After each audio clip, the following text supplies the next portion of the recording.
Hello guys, ഇന്ന് ഞാനിവിടെ തയ്യാറാക്കാൻ പോകുന്നത് ചപ്പാത്തിയുടെ കൂടെയും ദോശയുടെ കൂടെയും കഴിക്കാൻ പറ്റുന്ന അടിപൊളി ബീട്രൂട്ട് ഉരുളക്കിഴങ്ങ് മസാലക്കറിയാണ്. അപ്പോൾ അതെങ്ങനെ തയ്യാറാക്കണമെന്ന് നമുക്ക് നോക്കാം. വെളിച്ചെണ്ണ ചൂടായി കഴിഞ്ഞിട്ട് അതിലേക്ക് നമുക്ക് കടുക് 2 ടേബിൾ സ്പൂൺ കടുക് പൊട്ടിച്ച് കഴിഞ്ഞ് അതിലേക്ക് ഒരു കഷ്ണം ഇഞ്ചി അരിഞ്ഞതും 2 സവാള അരിഞ്ഞതും കൂടി ചേർത്തിട്ട് നന്നായിട്ട് വഴറ്റാം.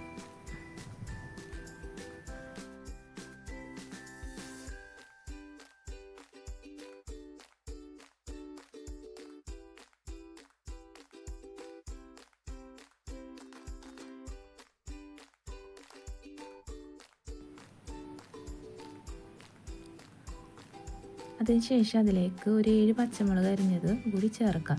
എരിവില്ലാത്ത പച്ചമുളക് ആയതുകൊണ്ടാണ് കേട്ടോ ഞാൻ ഇത്രയും ചേർത്തത്. നല്ല എരിവുള്ള പച്ചമുളകാണെങ്കിൽ ഒരു 3-4 മതിയാകും. അതിനുശേഷം 1 ടീസ്പൂൺ മഞ്ഞൾപ്പൊടിയും കൂടി ചേർത്തിട്ട് നന്നായിട്ട് ഇളക്കുക.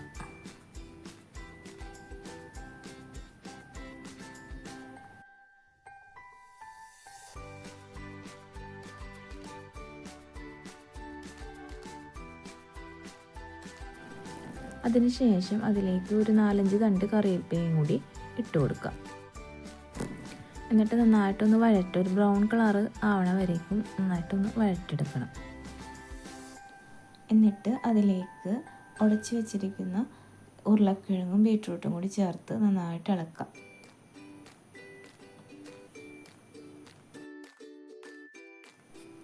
ഈ ഉരുളക്കിഴങ്ങും ബീട്രൂട്ടും വേവിക്കുന്നത് വെറുതെ വേവിച്ചാൽ മതി. അതിലേക്ക് ഉപ്പൊന്നും അങ്ങനെ ഇട്ട് വേവിക്കേണ്ട ആവശ്യമൊന്നുമില്ല. ഉപ്പൊക്കെ നമ്മൾ പിന്നീടാണ് ഇട്ട് കൊടുക്കുന്നത്.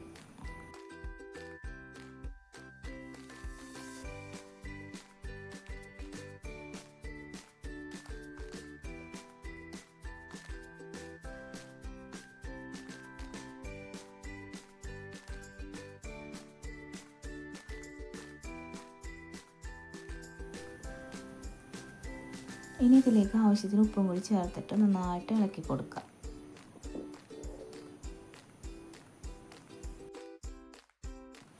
അതിനുശേഷം അവസാനമായിട്ട് മെയിൻ ഇൻഗ്രീഡിയൻസ് ആയ ഗരം മസാലപ്പൊടിയും കൂടി ചേർത്തിട്ട് നന്നായിട്ട് ഇളക്കണം.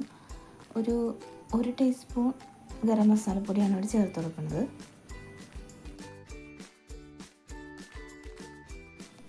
അപ്പോൾ നമ്മുടെ ഉരുളക്കിഴങ്ങ് ബീട്രൂട്ട് മസാലക്കറി റെഡി ആയിട്ടുണ്ട്. അപ്പോൾ നിങ്ങൾ എന്തായാലും ട്രൈ ചെയ്ത് നോക്കണം. മറ്റൊരു റെസിപ്പിയായിട്ട് നമുക്ക് വീണ്ടും കാണാം.